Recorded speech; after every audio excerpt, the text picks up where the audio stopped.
मेरा नाम शीतल है। मेरी और मेरी माँ की ज़िंदगी काफ़ी दुखों से भरी हुई है। वो कहते हैं ना, जिनका कोई नहीं होता उनका ऊपर वाला होता है। मैं एक जवान लड़की हूँ। मेरे परिवार में मैं और बस मेरी माँ है, जो कि बोल नहीं सकती, गूंगी है। वो सिर्फ इशारों से ही बातें करती है और बहुत ही ज़्यादा बीमार रहती है। मैं अपनी माँ को डॉक्टर के यहाँ ले गई। डॉक्टर ने उनकी कुछ रिपोर्ट्स करवाई। मैं हैरत से कभी डॉक्टर के चेहरे की तरफ देख रही थी, तो कभी डॉक्टर के कमरे से बाहर हर बात से अनजान बैठी अपनी माँ की तरफ, जो कि अपने मुंह से कुछ बोल भी नहीं सकती थी। मेरा दिमाग इस बात को स्वीकार नहीं कर रहा था जो मेरे कान सुन रहे थे। एक ऐसी बात पर यकीन करना जो कि बिल्कुल बेयकीन सी बात थी। मेरा सर बुरी तरह से चकराने लगा। मेरे दिल की बहुत बुरी हालत थी और मुझे उल्टी सीधी सांसें आ रही थी। मेरे चेहरे पर पसीने के कतरे बहने लगे थे। ये कैसे मुमकिन था? मैंने हथेली से अपने चेहरे पर आए हुए पसीने को साफ किया। बड़ी बेयकीनी से डॉक्टर के हाथ से रिपोर्ट लिया और उनके कमरे से बाहर निकलकर माँ का हाथ पकड़ा और उसे क्लिनिक से बाहर ले आई। कुछ दिनों पहले मेरी माँ की तबीयत ठीक नहीं थी। वो जो भी खाती उनका जी मचलने लगता था। मुझे लगने लगा कि उनका हाजमा खराब हो गया है, इसलिए उन्हें पास के ही डॉक्टर के यहाँ ले आई। लेकिन जो खबर मुझे सुनने को मिली, उसे सुनकर मेरे आवाज़ गुम होकर रह गए थे। मुझे डॉक्टरी ने अकेले अपने कमरे में बुलाया था। माँ बाहर कुर्सी पर बैठी थी। मुझे बड़े राज के साथ उन्होंने यह खबर सुनाई, क्योंकि इस उम्र की औरतों कम ही गर्भवती होती है। मैं माँ का हाथ थामे गुमसुम सी उन्हें अपने घर ले जा रही थी। मेरे दिमाग में बस यही सब कुछ चल रहा था कि आखिर वो कौन हो सकता है, ऐसी घटिया हरकत कौन कर सकता है। मेरे घर बस 3 ही मर्द थे, मेरे पति, मेरे ससुर जी और मेरा एक छोटा देवर। अब तक तो सब कुछ ठीक ही चल रहा था। मेरी माँ पूरे दिन मेरे साथ ही रहती थी। जब मैं किचन में काम कर रही होती तो वो किचन में रखे टेबल पर बैठ जाती थी। वो मुझसे कभी भी अलग नहीं होती थी। उनकी तबीयत के चलते मैं भी उनका बहुत ध्यान रखती थी। पूरे दिन हम माँ बेटी घर में अकेले ही रहते थे। ना तो मेरे पति घर में होते थे, ना ही मेरा देवर और ना ही मेरे ससुर जी। कभी कभी घर में होते भी थे तो बस वो तो अपनी दुकान पर जाके बैठ जाया करते थे, या फिर कभी कभी खाली वक्त में अपने दोस्तों के साथ बैठकर गप्पे लगाते थे और रात को काफ़ी देर से घर में लौटते थे। मेरे पति रितेश की माँ का देहांत काफ़ी सालों पहले ही हो चुका था। मेरे ससुर ने शादी नहीं की थी। मेरा देवर भी मेरी माँ की बहुत इज्जत करता था। ज़्यादातर वो अपने काम से काम ही रखता था। ना तो उसने कभी मुझसे बेतकल्लुफ़ होने की कोशिश की थी और ना ही कभी मेरी माँ से। बस वो तो मेरी माँ के पास जाता, उनकी खैरियत लेता और उसके अलावा कोई बात नहीं करता। मेरे पिता के देहांत को 8 साल बीत गए थे। मेरे रिश्ते तो बहुत आते थे, लेकिन मैंने शादी ही एक शर्त की थी कि मैं अपनी माँ को अकेला नहीं छोड़ सकती। मेरी माँ गूंगी थी और बहुत ही ज़्यादा बुढ़िया हो गई थी। इस बुढ़ापे में मेरे अलावा उनका कोई सहारा भी नहीं था। उन्होंने मुझे पालने में कोई कसर नहीं छोड़ी, लेकिन मैं भी चाहती थी कि मैं कभी अपनी माँ का साथ नहीं छोड़ूंगी। मेरे अलावा आखिर मेरी माँ का अपना है ही कौन। मैं अपनी माँ की देखभाल करती थी, इसलिए उन्हें अकेला भी नहीं छोड़ सकती थी। यही वजह थी कि मेरा अब रिश्ता तय नहीं हो रहा था, क्योंकि जिस घर में पहले से लड़के की माँ मौजूद होती, वो यह बात कैसे बर्दाश्त कर सकती थी कि उसके घर बहू के साथ उसकी माँ भी आकर रहने लगे। इसलिए जो लोग उस शादी पर राज़ी हुए, उनके घर पर कोई औरत ही नहीं थी, बस 3 मर्द ही थे। एक उनके पिता और मेरे पति और उनका छोटा भाई। जब मैं विदा होकर अपने ससुराल पहुंची तो मेरे पति ने मेरी माँ के लिए एक अलग सा कमरा पहले ही मौजूद किया हुआ था। मेरे पति मेरी माँ की बहुत इज्जत भी किया करते थे। देवर यूनिवर्सिटी में पढ़ता था, ज़्यादातर वहीं रहता था। घर वो कभी कभी और काम से ही आता था। बहरहाल बाहर से ऐसा कुछ नज़र नहीं आ रहा था कि उन लोगों पर मैं शक करती, लेकिन जो रिपोर्ट इस वक्त मेरे हाथ में थी वो मुझे कुछ और ही समझा रही थी। ना चाहते हुए भी मेरी माँ सोच अपने घर में मौजूद मर्दों की तरफ जाने लग गई। मैं एक बहुत बड़ी मुसीबत में फंस चुकी थी। बेशक मेरे पति बहुत अच्छे थे, मेरी माँ का ख्याल भी बहुत अच्छे से रखते थे। मेरी माँ के साथ जो हुआ था, अगर ये बात मैं अपने ससुराल वालों से पूछती तो यकीनन वो माँ के साथ मुझे भी अपने घर से निकाल देते। मैं बहुत परेशान थी। जब घर पहुंची तो मैंने माँ को भी कुछ नहीं बताया। उन्हें जैसे ही यह खबर सुनाती, उनका तो शायद ये सुनकर बीपी हाई हो जाता। वो पहले से ही ब्लड प्रेशर की मरीज़ है। मेरा दिमाग बिल्कुल भी काम करना बंद कर चुका था। किस पर शक करती? कौन था जो ऐसी घटिया हरकत कर रहा था? घर पहुंचकर चकराते हुए सर के साथ मैं अपनी माँ के कमरे में ही उनके साथ बैठ गई। माँ मुझे इशारा करने लगी। मैंने पूछा, क्या हुआ माँ, क्या कहना चाहती हैं आप? वह मुझसे कहना चाह रही थी कि तू क्यों चुप है, क्या हुआ, डॉक्टर ने क्या कहा? क्योंकि मैं बहुत ही बातूनी लड़की हर वक्त बातें करती रहती थी, लेकिन आज तो मेरी बोलती ही बंद हो चुकी थी। मैंने माँ से कहा, नहीं माँ कोई बात नहीं है, डॉक्टर ने तो आपको दवा दी है, आप ठीक हो जाएंगी माँ, आप आराम कर लीजिए। ये कहकर मैंने माँ को उनके बेड पर लिटा दिया और खुद किचन में आ गई। खाना तैयार करते हुए भी मेरा दिमाग लगातार अपनी माँ की तरफ ही था। वो बोल तो नहीं सकती थी, लेकिन समझ तो सब सकती थी। उनको महसूस भी सब कुछ होता होगा कि आखिर कौन उनके करीब आता है और कौन हो सकता है, मेरे ससुर जी या फिर मेरा देवर। मेरे दिमाग के रंगाएँ खींचने लगी, मेरी सिर दर्द से बुरी तरह फट जा रही थी। मुझे कोई भी बात समझ में नहीं आ रही थी कि आखिर मैं क्या करूं, किससे बात करूं। मेरे पति तो अपने पिता और भाई के बारे में कभी भी कोई ऐसी बात बर्दाश्त नहीं कर सकेंगे, और माँ से कैसे बात करूं, कैसे बताऊं उन्हें। जब रितेश ऑफिस से वापस आए तो मेरे लिए एक फूलों का गुलदस्ता लेकर आए, लेकिन मैं मुस्कुरा भी नहीं सकती थी। मैं जिस मुसीबत से गुजर रही थी वो मेरे लिए नाकाबिले बर्दाश्त से थी। मुझे चुप देखकर रितेश मुझसे कहने लगा, क्या हुआ, चुप क्यों हो, तबीयत तो ठीक है ना तुम्हारी? मैं क्या जवाब देती। मैंने कहा कि मेरे सर में बहुत दर्द है। कहने लगे, खाना खा लो फिर दवाई खा लेना। मैं सोच रहा था कि खाने के बाद हम शॉपिंग पर चलेंगे, लेकिन तुम्हारी तबीयत ठीक नहीं है, इसलिए तुम आराम करो। खाना खाकर अपने कमरे में आ गई। माँ की रिपोर्ट्स अलमारी में छुपा दी ताकि उन्हें कोई देख ना ले। मैं ये जानना चाहती थी कि आखिर माँ के कमरे में आता कौन है। रात को जब रितेश कमरे में आए तो मैंने कहा कि माँ की तबीयत कुछ ठीक नहीं है। वो मुझसे माँ के बारे में पूछने लगे, क्या हुआ माँ को? मैंने कहा कि रितेश आज रात माँ के साथ सोना चाहती हूँ, उनकी तबीयत ठीक नहीं है। मेरी बात सुनकर उन्होंने एतराज़ तो नहीं किया। वह कहने लगे, इसमें पूछने वाली क्या बात है, तुम जाओ अपनी माँ का ख्याल रखो। रितेश बहुत अच्छे इंसान थे। मुझे कभी भी मेरी माँ के मामले में उन्होंने मेरा साथ किसी भी तरह की कोई सख्ती नहीं की थी। मैं माँ के साथ उनके कमरे में जाकर लेट गई। माँ सो रही थी, लेकिन नींद में उनकी जो घबराहट थी वो मैं महसूस कर सकती थी। माँ की घबराहट देखकर तो मेरे होश उड़ गए। इसका मतलब था कोई रात को मेरी माँ के पास आता है और उनके साथ यही सब सोचकर मैं पूरी रात सो नहीं पाई। रात भर कोई कमरे में आया भी नहीं। सुबह नाश्ते के बाद रितेश और मेरा छोटा देवर घर से चले गए। मेरे ससुर जी अपने कमरे में चले गए। मैं माँ को अपने कमरे में ले आई। मैंने माँ से पूछा कि रात को उनके कमरे में कौन आता है। जो कुछ मेरी माँ ने बताया मेरे होश उड़ने के लिए काफ़ी था। उन्होंने इशारा करते हुए मुझे बताया कि कोई आदमी आता है और उन्हें नशे की गोलियां सुंघाकर बेहोश कर देता है। उसके बाद उन्हें कोई होश नहीं रहता कि उनके साथ क्या हुआ। माँ को भी नहीं पता था कि वो आदमी कौन है। मेरा पहला शक मेरे ससुर पर गया। वो ही घर में हर वक्त वही मौजूद होते थे, लेकिन फिर भी ये ख्याल आने लगा कि वो तो बहुत ही अच्छे इंसान हैं, हमेशा ही ऊपर वाले से अपनी मरी हुई बीबी की आत्मा की शांति की प्रार्थना करते रहते हैं। मेरा दिल बड़ा ही अजीब सा होने लगा था। एक तरफ तो मेरे ससुर जो बहुत ही अच्छे इंसान थे और बहुत ज़्यादा समझदार, दूसरी तरफ मुझे अपने देवर पर शक होने लगा। वो रातों को काफ़ी देर तक जागा करता था। उसके कमरे से टीवी की आवाज़ें आती रहती।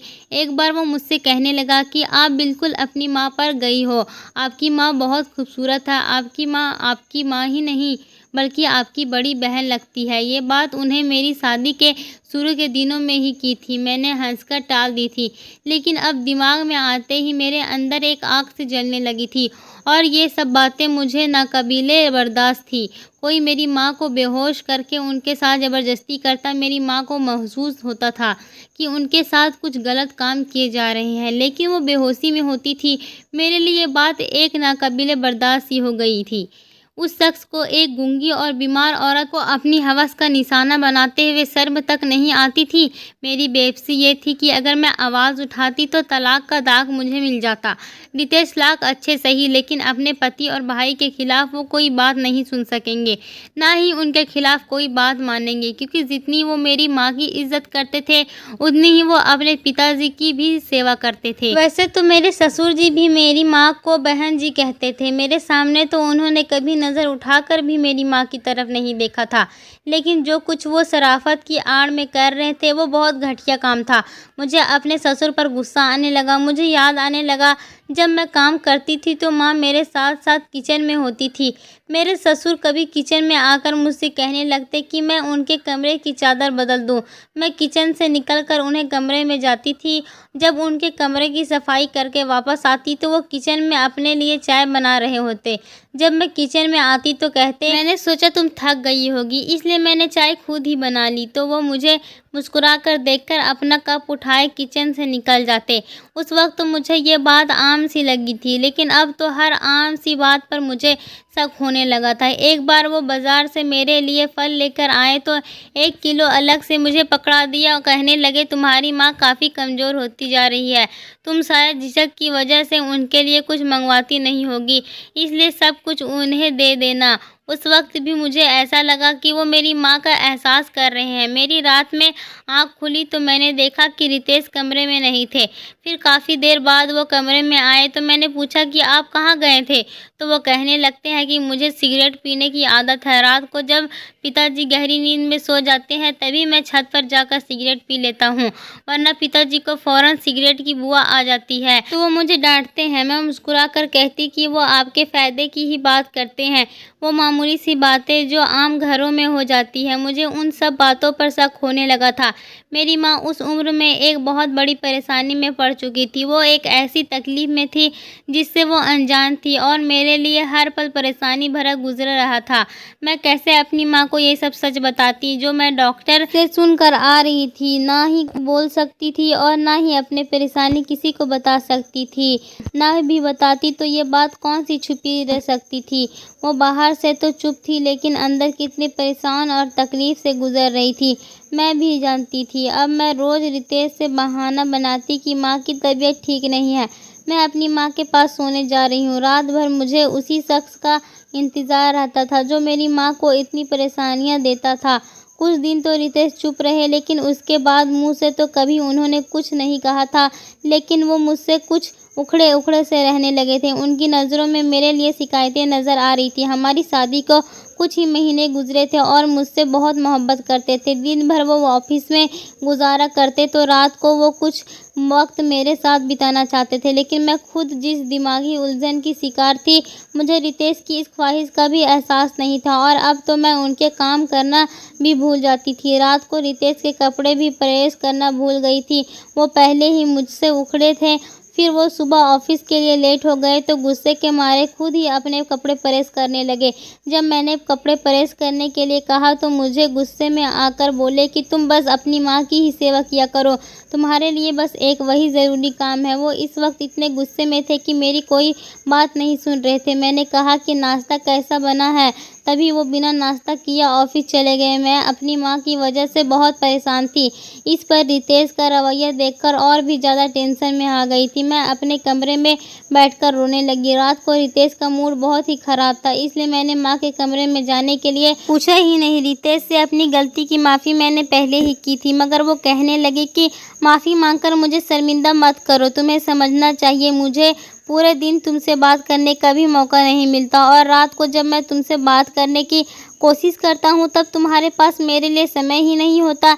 ये कहकर मैंने उनको मना लिया। वो जल्दी से राज़ी भी हो गए, लेकिन अगली सुबह माँ इशारे से कहने लगे कि कल रात तो मेरे पास क्यों नहीं सोई। वो आया था और वो रात मेरे लिए बहुत ही दर्दनाक थी।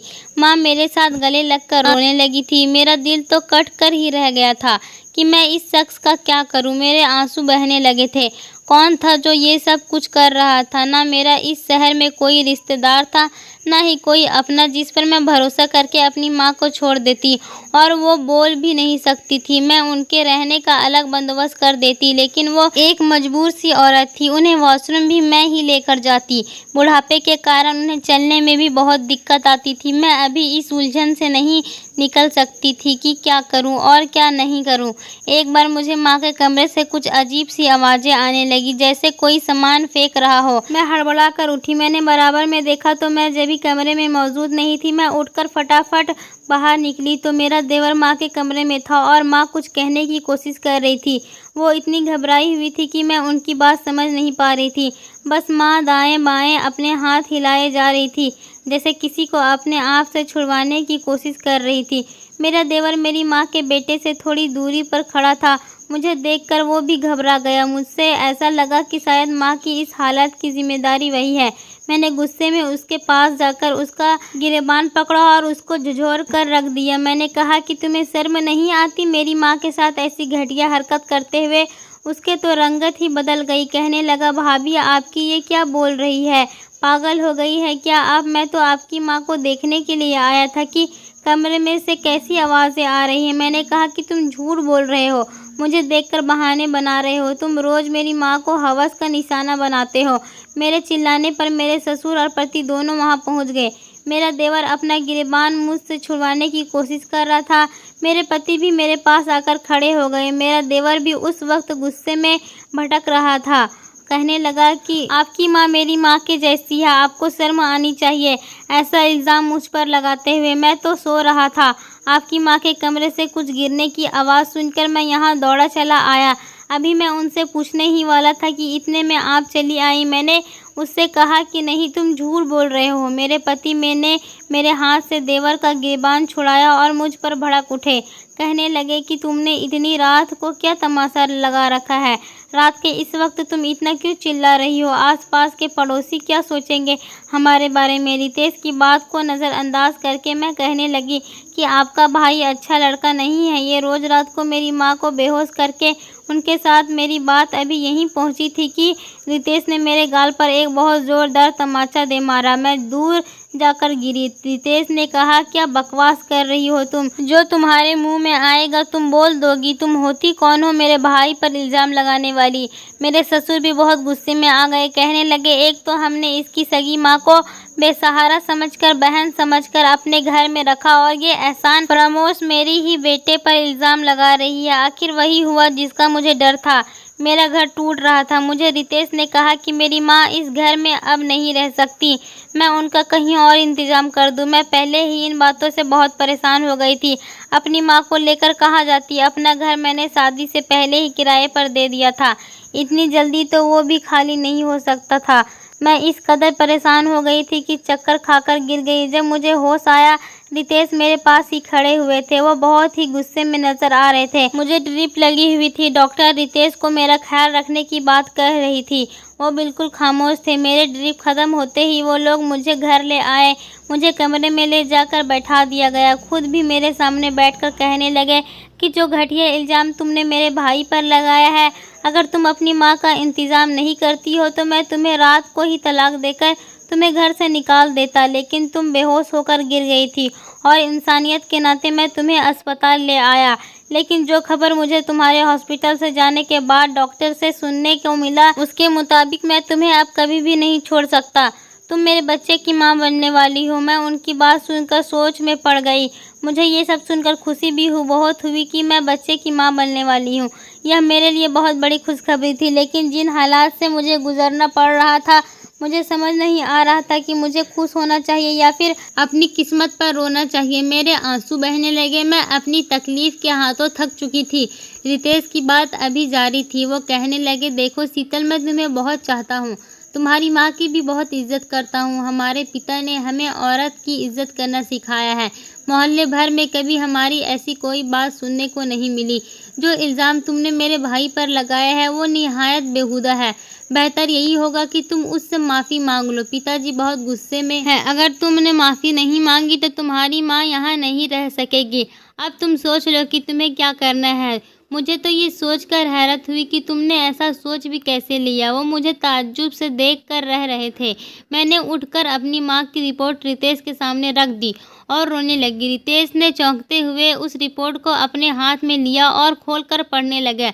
एक झटका तो उन्हें भी लगा। वो बार बार रिपोर्ट पढ़ने लगे। मैं रोने लगी। मैंने कहा, इसे पढ़कर मुझे क्या सोचना चाहिए? रितेश, मेरी माँ काफ़ी महीनों से यह मेरे साथ इसी घर में रह रही है और कोई शख्स उन्हें नशे की गोलियां सुंघाकर नींद में बेहोश कर देता है। रितेश वो बोल नहीं सकती और ना ही उस इंसान को पहचान सकती है, क्योंकि जिस वक्त वो शख्स उनके करीब आता है तब वो बेहोश होती है। होश में आने के बाद उन्हें ऐसा लगता है कि उनके साथ कुछ गलत हुआ है। मैं किस पर शक करूं? रितेश, मुझे तुम्हारे भाई से माफ़ी मांगने पर कोई एतराज़ नहीं है। मैं अपना घर बचाने के लिए तुम्हारे भाई से हाथ जोड़कर माफ़ी मांग लूँगी, लेकिन मुझे ये बताओ कि जिस तकलीफ़ से मैं और मेरी माँ गुजर रहे हैं उसका ज़िम्मेदार कौन है? आप मेरे पति परमेश्वर हैं। आपकी शराफ़त की मिसाल मैं मोहल्ले वाले से क्यों लूँ? आप मुझे बताएं कि मेरी माँ आपके घर में रहते हुए भी महफूज क्यों नहीं है? इसका कसूरवार कौन है? मुझे तलाक देकर घर से निकाल देना आपके लिए आसान है, ताकि आप लोगों की झूठी शराफ़त कभी भ्रम रह जाए। अगर आप इतने ही सच्चे हैं तो मुझे एक डीएनए की रिपोर्ट दिखा दीजिए, सच सामने आ जाएगा। और अगर कसूरवार आप में से कोई हुआ तो ये भी बता दीजिएगा कि उसे क्या सज़ा दी जाए। मेरा लहजा सख्त हो गया। रितेश ने कहा कि अगर कसूरवार हम में से कोई हुआ तो तुम उसे पुलिस के हवाले कर देना। कुछ ही दिनों बाद तीनों की रिपोर्ट मेरे सामने रखी थी। मैंने रिपोर्ट देखी तो मेरे होश ही उड़ गए। डीएनए के मुताबिक वो तीनों बेकसूर थे। मैं ये भी समझ लेती कि उन्होंने रिपोर्ट गलत बनवाई है, लेकिन रितेश मुझे खुद अस्पताल लेकर गए थे और जिस लाइब्रेरी में से टेस्ट हुआ था वो एक जानी मानी लैब थी। अब तो मैं और भी उलझन में फंस गई थी। कौन था जो मेरी माँ के साथ ये सब कुछ कर रहा था? रितेश ने मेरी माँ के कमरे में कैमरा लगवा दिए ताकि हमें पता चल सके कि वो कौन था। जैसे ही वो शख्स मेरी माँ के कमरे में दाखिल हुआ, रितेश मेरी माँ के कमरे में चले गए और उसके पकड़ लिया। उसने नकाब पहन रखा था। जब रितेश ने उसका नकाब उतारा तो हैरान रह गए। वो तो हमारी गली का ही एक भिखारी था। माँ के कमरे की खिड़की पिछली तरफ से खुलती थी। वो एक गली थी, वो भिखारी वहीं से अंदर आता था और मेरी माँ को नशे की दवा सुंघाकर उनके साथ गलत काम करता था। उसने अपना जुर्म कबूल कर लिया। रितेश ने पुलिस के हवाले कर दिया। मैं सबसे हाथ जोड़कर माफ़ी मांगी थी। रितेश के साथ जाकर मैं अपनी माँ के डीएनए भी करवा रही थी, फिर ये सोचकर कि हर इंसान बुरा नहीं होता। कभी कभी ऐसा होता है जैसा हमारे सामने होता है, असल में वही सच नहीं होता। इसलिए किसी पर इल्ज़ाम लगाने से पहले पूरी सच्चाई जान लेना चाहिए। अब मेरी माँ स्वस्थ हो गई थी, लेकिन मेरी गूंगी बेचारी माँ, मैं उनको कभी अकेला नहीं छोड़ सकती थी। और तो और मेरे परिवार ने भी मेरा बहुत साथ दिया था। मेरे ससुर, मेरे पति और मेरे देवर, हम सब लोग खुशी खुशी अपने घर में रहने लगे। जो गलतफहमियां हम लोगों के बीच में आ गई थी वो सब खत्म हो चुकी थी। दोस्तों, उम्मीद करती हूँ आपको हमारी कहानी पसंद आई होगी। कहानी पसंद आई है तो वीडियो को लाइक करें और चैनल को सब्सक्राइब करें।